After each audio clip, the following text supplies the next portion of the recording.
Hello students, so I'm again back with part 3 of chapter number 9, Akbar. Student, I hope you all have seen part 1 and part 2.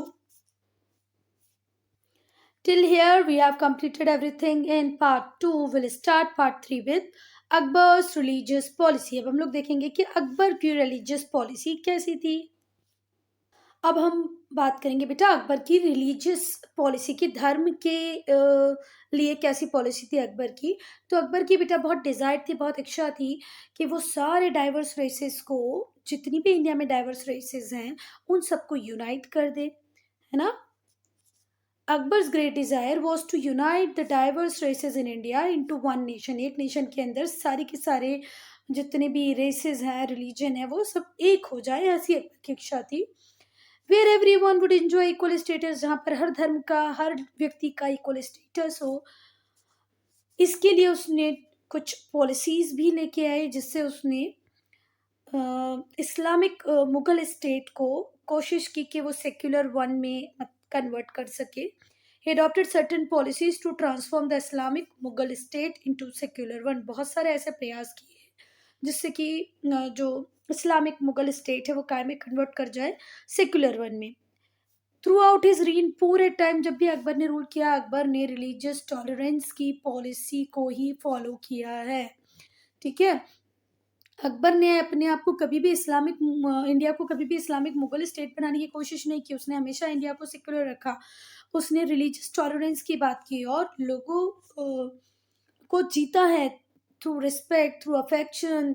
क्यों? क्योंकि वो हिंदू राजाओं को, हिंदुओं को support करता था. इस वजह से लोग उसके टुवर्ड्स अफेक्शनेट थे, अकबर का रेस्पेक्ट करते थे. ठीक है.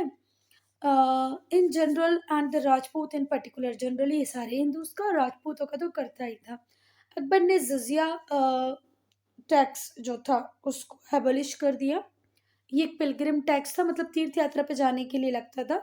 जो जडिया टैक्स था वो पहले मुस्लिम रूलर्स क्या करते थे, अपने नॉन मुस्लिम सब्जेक्ट पे लगाते थे सिर्फ. ठीक है. इससे हिंदू लोग बहुत गुस्सा होने लगे कि भाई ये कौन सी बात हुई.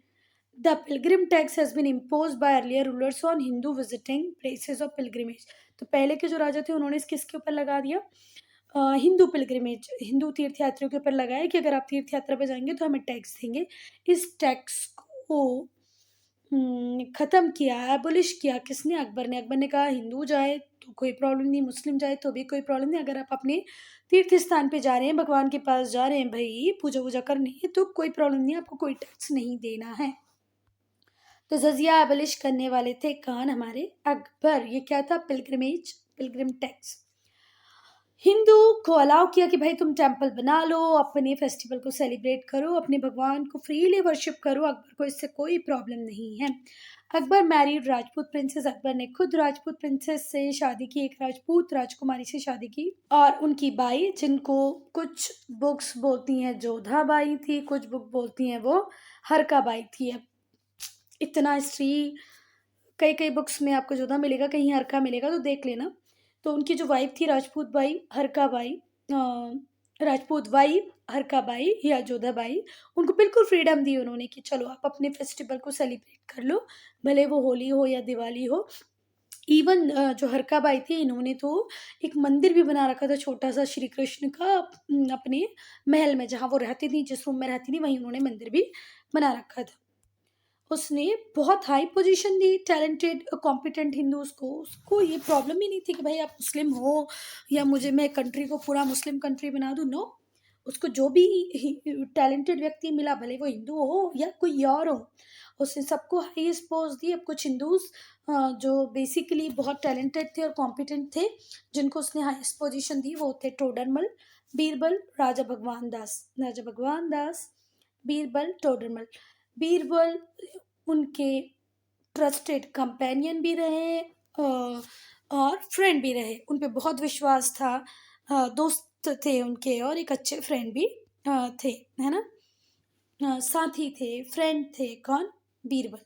तो ऐसा नहीं था भाई अकबर ने किसी मुस्लिमों को ही सपोर्ट किया, उन्हें हायर पोजीशन दी. टोडरमल, बीरबल, राजा भगवान दास एग्जाम्पल हैं कि इनको भी पोजीशंस मिली. He gave land grants to people of religions. जितने भी धर्म के लोग उनके पास आते हैं और उन्हें लगता है कि यार धर्म के लिए कोई ज़मीनें जान देनी चाहिए तो वो देते थे, हिंदूज को भी देते थे और मुस्लिम्स को भी देते थे। अब हम देखेंगे इबादत खाना। इबादत खाना 1575 में अकबर ने इबादत खाना बनवाया, जिसे हॉल ऑफ प्रेयर भी कहा जाता है, अपनी नई कैपिटल फतेहपुर सीकरी में। अकबर की नई कैपिटल फतेहपुर सीकरी में उसने क्या बनवाया बेटा? इबादत खाना। इबादत खाने का मतलब क्या है? हॉल ऑफ प्रेयर, जहाँ पर वो रिलीजियस मैटर, जितने भी धर्म के धार्मिक मैटर होते हैं, धार्मिक इश्यूज होते हैं, उन सबको वो इबादत खाने में डिस्कस करता। वो वहाँ पर बड़े बड़े फिलोसफर्स को, स्कॉलर्स को, प्रीस्ट बोले तो पादरी, ब्राह्मण, फिलोसफर, दर्शन शास्त्री, स्कॉलर्स को बुलाता, मिशनरीज के लोगों को भी बुलाता, रिलीजियस लीडर को बुलाता और उन सब के साथ बैठ के क्या करता? डिस्कशन। ठीक है। Muslim clerics Hindu and Sikh scholar, Muslim clerics, Hindu Sikh scholar, Buddhist, Jain monk, Parsi priest, Christian missionary, ये सब इबादत खाने में होती and explain the principle of teaching of their respective religion, कि हमारे धर्म में अगर ये टीचिंग देते हैं तो उसके पीछे सिद्धांत क्या है, प्रिंसिपल क्या है, वो सब अकबर को एक्सप्लेन करते थे। तो अकबर बेटा ऐसा नहीं था कि सिर्फ मुस्लिमों का ही रूलर था या मुस्लिमों के लिए ही सुनेगा। उसके इबादत खाना में Jain monk, Buddhist monk, Hindu, Sikh scholar, priest, Parsi priest, Christian priest सब आते थे और अपने अपने धार्मिक मतलब जो है रिलीजियस व्यूज़ हैं उनको एक्सप्लेन करते थे और बताते थे कि किस प्रिंसिपल पे बेस करके उन्होंने ये रूल और रेगुलेशन बनाए हैं। 1579 ने अकबर ने इशू किया declaration called Mahzar, which gave him power to choose. 1579 CE में अकबर ने इशू किया डिक्लेरेशन, जिसे क्या कहा गया? महजर, जिसमें उसको पावर दी गई to choose between different interpretations of Islamic law. Islamic law के अलग अलग इंटरप्रिटेशन थे, जिसमें से उसे एक चुनना था। This helped him to consolidate his power with respect to ulema. तो डिफरेंट इंटरप्रिटेशन में से एक को चुनना था अकबर को, जिससे उसको हेल्प मिल रही थी, वो अपनी पावर को कंसोलिडेट कर पा रहा था with respect to ulemas. Ulemas कौन होते हैं बेटा? Religious leader, educated laureates of Muslim, मतलब जिनको मुस्लिम लॉज, रूल्स, रेगुलेशन पढ़े पता होते हैं, उन्हें हम बोलते हैं उलेमास। ठीक है। Akbar become the supreme and final religious authority. Akbar की रीन में अकबर ही फाइनल सुप्रीम अथॉरिटी थे सारे रिलीजियस मैटर को लेके। ठीक है। इस्लामिक लॉज को लेके जो भी फाइनल डिसीजन होगा उसको लेने की अथॉरिटी किसके पास ही थी? अकबर के पास ही थी। अकबर के रिलीजन की बात करें तो अकबर का स्ट्रॉन्ग बिलीव था बेटा सुलेकुल में। सुलेकुल का मीनिंग होता है universal peace, peace with all, सबके साथ पीस से रहो, universal peace. He found elements of virtue and divine truth in every religion. उसने देखा कि भाई हर धर्म में भाग्य की बात हो रही है, डिवाइन ट्रूथ की बात हो रही है, तो उसने एक बेसिक यूनिटी देखी डिफरेंट फेथ में कि भाई ये अलग अलग भगवानों को मान रहे हैं पर कहीं ना कहीं वर्च्यू, किस्मत, डिवाइन ट्रूथ, इन सब की बातें हर धर्म में हो रही हैं। और ये उसे यूनिफिकेशन के लिए एक point दिख गया कि भाई इस बात को लेके तो हम धर्मों को यूनिफाई कर सकते हैं। Based on his understanding and appreciation of various religion in 1582, उसके बहुत सारे धर्मों को अप्रिशिएट करने के बाद, उसकी खुद की जो धर्म में अंडरस्टैंडिंग थी उसके बाद, अकबर ने अनाउंस किया the formation of new religion, कि भाई मैं एक नया रिलीजन बनाऊंगा जिसका नाम होगा दीन इलाही और डिवाइन फेथ। दीन इलाही और डिवाइन फेथ, ये 1582 में अकबर ने अनाउंस किया कि भाई मैं मेरा नया रिलीजन बनाऊंगा। दीन इलाही में क्या था बेटा? सारे धर्म का कॉम्बिनेशन था। The objective was to establish a religious order which would be, मतलब ये जो दीन इलाही वो लेके आया था, इसका सिर्फ एक ही ऑब्जेक्टिव था अकबर का कि भाई हमें इस तरीके के रिलीजियस ऑर्डर बनाऊं या इस तरीके से धर्म को लाऊं, दिखाऊं लोगों को कि हिंदू और मुस्लिम दोनों के लिए वो एक्सेप्टेबल हो। ऐसा नहीं कि सिर्फ हिंदू इसको एक्सेप्ट कर रहा है, मुस्लिम डिनाई कर रहा है, या मुस्लिम एक्सेप्ट कर रहा है, हिंदू डिनाई कर रहा है। I don't want that. That is why he bring with a new idea, that is deen ilahi, which is the common religion or the combination of all major religion। सारे धर्मों का कुछ कुछ कुछ कुछ अच्छाइयाँ लेके उसको बनाया गया था। The the objective was to establish a religious order, एक ऐसा रिलीजियस ऑर्डर बनाना जो एक्सेप्टेबल हो हिंदू को भी और मुस्लिम को भी और दूसरी कम्युनिटीज़ को भी, और जिससे यूनिवर्सल ब्रदरहुड बढ़ जाए। यूनिवर्सल ब्रदरहुड मीन्स हम सब पूरी दुनिया के लोग आपस में एक दूसरे को क्या समझे, भाई बहन। तो जो मेन फीचर था बेटा इस रिलीजन का वो था कि एक भगवान में बिलीव करना है, भगवान एक ही है, और आपको रिकॉग्नाइज करना है कि जो एम्परर है वो गॉड का ही रिप्रेजेंटेटिव है धरती के ऊपर। अगर भगवान कहीं है तो वो एम्परर के रूप में ही है, एम्परर भगवान का ही रिप्रेजेंटेटिव है। जो दीन इलाही था बेटा वो कोड ऑफ मॉरल कंडक्ट ज़्यादा था, एक धर्म से ज़्यादा वो था कि आपको क्या करना है क्या नहीं करना। इनकी कोई सेक्रेट बुक नहीं थी, कोई धार्मिक किताब नहीं थी, कोई प्रीस्टली क्लास नहीं थी, कोई उलेमा, कोई ब्राह्मण, कोई क्रिश्चियन पादरी प्रीस्ट नहीं था, कोई प्रीस्टली क्लास नहीं थी, कोई प्लेस भी नहीं था जहाँ बैठ के दीन इलाही के लोग पूजा पाठ करेंगे, और कोई रिचुअल भी नहीं था। अकबर ने कभी किसी को फोर्स नहीं किया कि भाई तुम अपने आप को कन्वर्ट कर लो और ये जो दीन इलाही है इसको अपना लो। और बेटा सच बताएं तो कोर्ट के बाहर ये पॉपुलर भी नहीं था, कोर्ट कोर्ट में ही पॉपुलर रहा, बाहर इसको किसी ने नहीं पूछा। इनके कोर्ट में जितने भी लोग रहते थे उनमें से जो राजपूत फ्रेंड थे इनके, राजा Mansingh, Raja Bhagwan Das, refuse to join the order. Raja Mansingh ने मना कर दिया, भगवान दास ने मना कर दिया, भाई हम तो इस धर्म को नहीं माने थे। बीरबल सिर्फ अकेला हिंदू था जिसने इस धर्म को एक्सेप्ट किया और अपने आप को कन्वर्ट कर लिया दीन इलाही में। Din Ilahi come to end with Akbar death, जैसे ही अकबर की डेथ हुई दीन इलाही खत्म हो गया। और बेटा दीन इलाही तो अकबर की डेथ के बाद खत्म ही हो गया, उसके अलावा बाद में इसको किसी ने कंटिन्यू नहीं किया। राजपूत पॉलिसी, अगर अकबर की अगर हम बात करें बेटा तो वो बहुत इम्प्रेस था किससे, राजपूत से। राजपूत की शिवलरी, शिवलरी का मतलब होता है शिष्टता, है ना, एक अच्छा व्यवहार जो करते हैं लोग, डिसिप्लिन, उनकी शिवलरी से, उनकी देशभक्ति से बहुत ज़्यादा इम्प्रेस था कौन, अकबर। तो उसने रियलाइज़ किया कि अगर मुझे राजपूत का सपोर्ट मिल जाए तो मैं एक बहुत बड़ा और एक स्टेबल एम्पायर बना सकता हूँ। तो उसने हमेशा ही बेटा अकबर ने राजपूतों को ऑनर के साथ, इक्वालिटी के साथ देखा, और उनके रिस्पेक्ट को, उनकी लॉयल्टी को हमेशा जीतने की कोशिश की through respect, through honour. Akbar treated the Rajput with honour and equality and won their respect and loyalty. Akbar ने जब ऑनर और इक्वालिटी के साथ राजपूतों को ट्रीट किया तो राजपूतों ने भी उसे रिस्पेक्ट दी, और जो उसके टाई अप्स थे किसके साथ, राजपूतों के साथ, उसको और मजबूती देने के लिए उसने मैट्रिमोनियल अलायंस किए। राजा ऑफ आमेर, राजा ऑफ अम्बेर, आमेर, जिनका नाम था भारमल, उनकी बेटी, कहीं कहीं उनका नाम जोधा मिलता है, कहीं कहीं पर उनका नाम हरकाबाई मिलता है, उनसे शादी की, जो कि जहांगीर की मम्मी थी। जहांगीर कौन थी, अकबर की सक्सेसर, अकबर के बाद थ्रोन किसको मिला, जहांगीर को।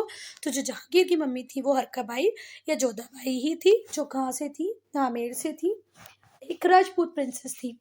इसके अलावा भी बहुत सारी राजपूत प्रिंसेस से शादी की इन्होंने। फिर इन्होंने जो प्रिंस सलीम थे उनकी भी शादी किससे करवाई, राजा भगवान दास की बेटी से करवाई। He also married Prince Salim, जो प्रिंस सलीम थे उनकी शादी किससे करवाई, राजा भगवान दास की बेटी से। उन्होंने फ्रेंडशिप, लॉयल्टी जीतने के लिए बहुत इम्पोर्टेंट पोस्ट पे किसको अपॉइंट किया, राजपूत को अपॉइंट किया। He won their friendship, loyalty, and cooperation by appointing them to important posts of trust and responsibility. बहुत ही जिम्मेदारी, बहुत विश्वास वाली पोस्टों पे अपॉइंट कर दिया उन्होंने राजपूत को। राजा मान सिंह को बनाया military commander and the viceroy of a large province, एक बहुत बड़ी प्रोविंस का वाइसरॉय बनाया और मिलिट्री कमांडर भी बनाया। जो जजिया था, पिलग्रिम टैक्स, उसको एबलिश कर दिया, जो किस पे लगता था, तीर्थ यात्रा करने वालों पे लगता था, उसको खत्म कर दिया। अकबर ने कभी भी एनेक्स नहीं किया राजपूत रूलर की किंगडम को। अगर उन्हें वॉर में हरा भी देता तो उनको बोलता ठीक है तुम तुम्हारी किंगडम संभालो, बस मुझे ओवरलॉर्ड की तरह, सुप्रीम की तरह मुझे एक्सेप्ट कर लो और मुझे रेगुलर कुछ ना कुछ ट्रिब्यूट देते रहो, मुझे इतना ही चाहिए। अगर अकबर के साथ कोई राजपूत रूलर लड़ता भी और हार जाता तो अकबर कभी भी उसकी किंगडम को नहीं जीतता, उसको बोलता ठीक है तुम तुम्हारी किंगडम पे रूल करो, बस मुझे ओवरलॉर्ड एक्सेप्ट कर लो और रेगुलर ट्रिब्यूट दिया करो मुझे। इन सारी चीज़ों से जो अकबर था उसे बहुत लॉयल्टी मिली, सपोर्ट मिला राजपूत्स का, और इसकी वजह से बहुत स्ट्रांग और स्टेबल एम्पायर बना पाए खान अकबर। और जो अकबर की बैकबोन थी वो कौन थे बेटा? राजपूत्स। अगर अब हम देखें सोशल एंड कल्चरल अचीवमेंट, तो सोशल रिफॉर्म क्या किए? अकबर ने इंट्रोड्यूस किए बहुत सारे सोशल रिफॉर्म्स। इंडियन सोसाइटी में जो क्रूअल प्रैक्टिसेस थी उनसे छुटकारा, रेड ऑफ मतलब छुटकारा पाने के लिए बहुत सारे समाज सुधार किए अकबर ने। उन्होंने सती प्रथा को रोकने की पूरी कोशिश की अकबर ने। सिर्फ वहीं रोक नहीं लगाई जहां पर विधवा की कंसेंट से, इच्छा से हो रहा होगा, और उसने विडो री मैरिज को भी लीगलाइज कर दिया कि नहीं, विधवाओं की शादी कर सकते हैं, ये भी बोला अकबर ने। और ये भी बोला कि सती अगर विडो अपनी मन से करे तो कोई प्रॉब्लम नहीं, आप जबरदस्ती उससे नहीं करवा सकते। उसने चाइल्ड मैरिज को रोक दिया, मिनिमम 16 ईयर बॉय की एज कर दी और 14 ईयर गर्ल्स की एज कर दी। किसने कर दिया था? अकबर। अकबर ने चाइल्ड मैरिज को डिस्करेज किया। 14 ईयर की लड़की और 16 ईयर की लड़की की शादी होगी, उससे छोटे या बड़े की, छोटे की बड़े की तो खैर कर सकते हो, छोटे की तो वो एक क्राइम होगा। The consent of bride and bridegroom had to be taken before marriage. शादी करवाने के पहले दुल्हन दूल्हे दोनों से पूछा जाए कि वो शादी करना चाहते हैं। उसके बाद एजुकेशनल रिफॉर्म क्या किए, शिक्षा में क्या सुधार किए? अकबर ने पूरा ट्राई किया बेटा कि रिलीजियस हारमनी लाएं, और वो रिलीजियस हारमनी, धार्मिक शांति तभी आ सकती है जब हम हमारे एजुकेशनल सिस्टम में सुधार करें। अगर हम पास्ट में एजुकेशन की बात करें तो वो रिलीजियस स्क्रिप्चर पे बेस करती थी। तो अकबर ने बोला कि भाई हमें कुछ सेक्युलर सब्जेक्ट भी पढ़ाना चाहिए। कब तक हम धार्मिक किताबें पढ़ाते रहेंगे? हम मैथ्स पढ़ाएं, एग्रीकल्चर पढ़ाएं, लॉजिक पढ़ाएं, हिस्ट्री और एस्ट्रोनॉमी पढ़ाएं। हम लोगों को क्यों रिलीजियस स्क्रिप्चर पढ़ाएं और आपस में दूरियां आए धर्म को लेकर? आप उन्हें सेक्युलर सब्जेक्ट पढ़ाओ, मैथ्स, एग्रीकल्चर, लॉजिक, हिस्ट्री। एक ट्रांसलेशन डिपार्टमेंट खोला जिससे संस्कृत की जो बुक थी उनका ट्रांसलेशन करवाया। कौन कौन सी संस्कृत बुक? वेद, महाभारत, भगवद गीता, बाइबल, और दूसरे फेमस वर्क को अरेबिक और ग्रीक से किस में कन्वर्ट कराया, किस में ट्रांसलेट कराया? पर्शियन लैंग्वेज में। This gave the middle and upper middle classes access to common literature, जिससे मिडिल क्लास को भी, अपर मिडिल क्लास को भी लिटरेचर की एक्सेस मिली और वो दूसरे कल्चर्स को भी देख पाए, समझ पाए। अगर हम लिटरेचर की बात करें तो बेटा जो कोर्ट की लैंग्वेज होती थी अकबर के टाइम में वो होती थी Persian, and the language of upper class Persian, है ना। पर्शियन लिटरेचर को भी एनकरेज किया मुगल्स ने। फैजी जो ब्रदर था अबुल फजल का, वो अकबर का पोइट लॉरियट था। वो एक ग्रेटेस्ट पर्शियन पोइट था मुगल टाइम का। कौन? फैजी। ठीक है, किसका भाई था फैजी? अबुल फजल का। अबुल फजल वॉज अकबर्स कोर्ट हिस्टोरियन, और जो अबुल फजल थे वो कोर्ट हिस्टोरियन थे किसके? अकबर के। और बेटा अकबर नामा आईनी अकबरी लिखने वाले कौन ही थे? अबुल फजल। अबुल फजल ने ही अकबरनामा लिखा, जिसे आईने अकबरी भी बोलते हैं, जो एक्सीलेंट हिस्टोरिकल वर्क है पर्शियन लैंग्वेज में।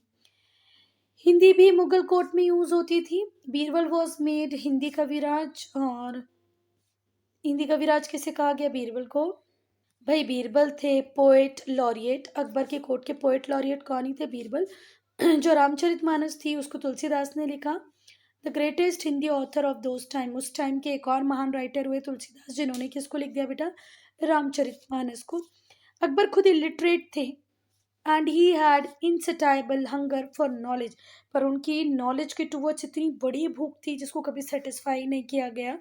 उनको पैशन था बुक्स का। उनकी लाइब्रेरी में 24,000 बुक्स थी और स्पेशली रिटर्न और इलस्ट्रेटेड थी फॉर द एम्परर बाय कैलीग्राफिस्ट। कैलीग्राफिस्ट ने राजाओं के लिए कुछ विशेष टाइप की बुक्स बनाई थी। ऐसी 24,000 बुक थी किसके पास? अकबर के पास। और उस टाइम तक प्रिंटिंग किसी को नहीं आती थी, राइटिंग मैन्यूस्क्रिप्ट टाइप बनता था। मैन्यूस्क्रिप्ट मतलब हाथों से लिखा जाता था। अगर हम पेंटिंग की बात करें तो मुगल्स का एक बहुत बड़ा कंट्रीब्यूशन है इंडियन आर्ट में, पेंटिंग में। बहुत सारे पेंटर्स थे जो लाइब्रेरी के साथ रहते थे। वो अपना ज़्यादा से ज़्यादा टाइम मैन्यूस्क्रिप्ट को इलस्ट्रेट करते रहते थे, मैन्यूस्क्रिप्ट को सजाते रहते थे। Most of this illustration were miniature painting, और ज़्यादा से ज़्यादा इलस्ट्रेशन क्या होते थे? Miniature painting. ये एक मिनिएचर पेंटिंग है बेटा। इस तरीके से बुक में पिक्चर आने लगे थे। अब अगर हम आर्किटेक्चर की बात करें तो अकबर की जो रीन थी लॉन्ग भी थी, पीसफुल भी थे, तो उसने बहुत सारी बिल्डिंग्स बनवाई। जो स्टाइल होता था आर्किटेक्चर का वो पर्शियन था। जैसे हुमायूं टॉम है, however with the passage of time, बाद में अकबर का जो आर्किटेक्चर स्टाइल था वो मोर और मोर इंडियन होता गया। हुमायूं टूम तो पूरा पर्शियन स्टाइल में ही बना है, पर बाद के जो और थोड़ा आर्किटेक्चर देखोगे तो प्योरली और ज़्यादा मोर और मोर कैसा है, इंडियन है। हिंदू राजाओं के पैलेसेस, महलों से वो बहुत ज़्यादा इंस्पायर होते थे।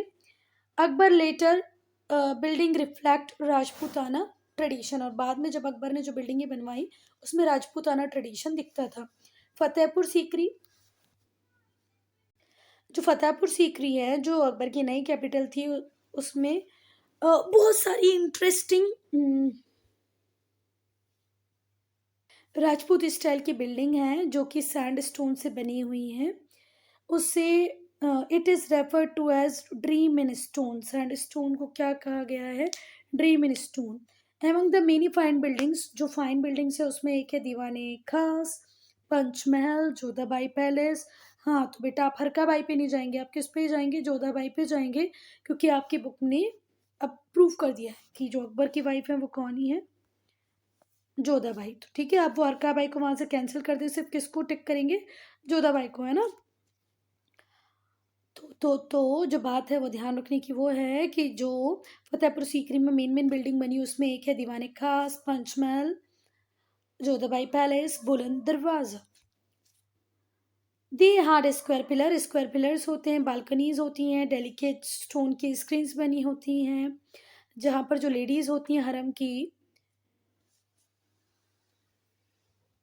जिससे जो हरम की जो औरतें हैं वो सब कुछ देख लें पर उन्हें कोई ना देख पाए। फिर से ध्यान से सुनना, देखो।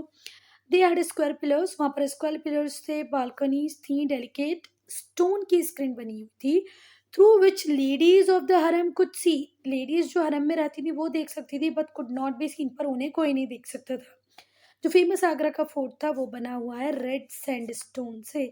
आगरा का जो फोर्ट है वो किससे बना है, रेड सैंडस्टोन से। देखो अब अगर हम म्यूज़िक की बात करें तो अकबर बहुत ज़्यादा फॉन्ड थे म्यूज़िक के। अबुल फजल की अगर हम बात करें तो 36 टॉप रैंकिंग म्यूजिशियन रहते थे अकबर की कोर्ट में। वो 7 ग्रुप्स में डिवाइडेड थे, 36 टॉप रैंकिंग म्यूजिशियन थे जो 7 ग्रुप्स में डिवाइडेड थे। हर ग्रुप एंटरटेन करता था एम्परर को 1 डे अ वीक, एक दिन में एक ग्रुप आएगा, 7 लोगों का जो ग्रुप है, और वो महाराज को एंटरटेन करेगा। मोस्ट फेमस म्यूजिशियन थे उस टाइम के या अकबर के कोर्ट के तानसेन। उन्होंने बहुत सारी राग लिखी और बहुत एनरिच किया हिंदुस्तानी म्यूज़िक को, कैसे इंडियन और पर्शियन स्टाइल को कंबाइन करके उन्होंने हिंदुस्तानी म्यूज़िक बनाया, किसने, तानसेन ने। अकबर के 9 James, Navratna. Akbar's court was adorned by a galaxy of illustrious men known as 9 gem और नवरत्न, जिसमें अकबर भी एक थे, तानसेन भी एक थे, राजा मानसिंह भी थे, और खाने खाना रहीम खाने खाना भी थे, और वो आप देख लेना आप। अबुल फजल, अब मैंने 5 बता दिए, 4 आप मुझे बताएंगे कमेंट सेक्शन में मैंने कौन कौन सा बताया। बीरबल, राजा मानसिंह, अब्दुल रहीम खाने खाना, और तानसेन और अबुल फजल। 5 मैंने बता दिए, 4 मुझे आप बताएंगे comment section. Akbar was the representative of the golden age of Mughal empire, Mughal empire की जो गोल्डन एज थी उसके रिप्रेजेंटेटिव है कौन भाई, हमारे अकबर, है ना। He laid the foundation of secular national state, secular national state बनाने वाले थे अकबर। उन्होंने कभी इंडिया को मुगल स्टेट बनाने की कोशिश नहीं की। और इनका जो प्रिंसिपल था वो किस पे था, रिलीजियस टॉलरेंस पे था, यूनिवर्सल ब्रदरहुड पे था, और पॉलिटिकल यूनिटी पे था। So student, I am ending this video here only. If you find it out any problem to write in comment section.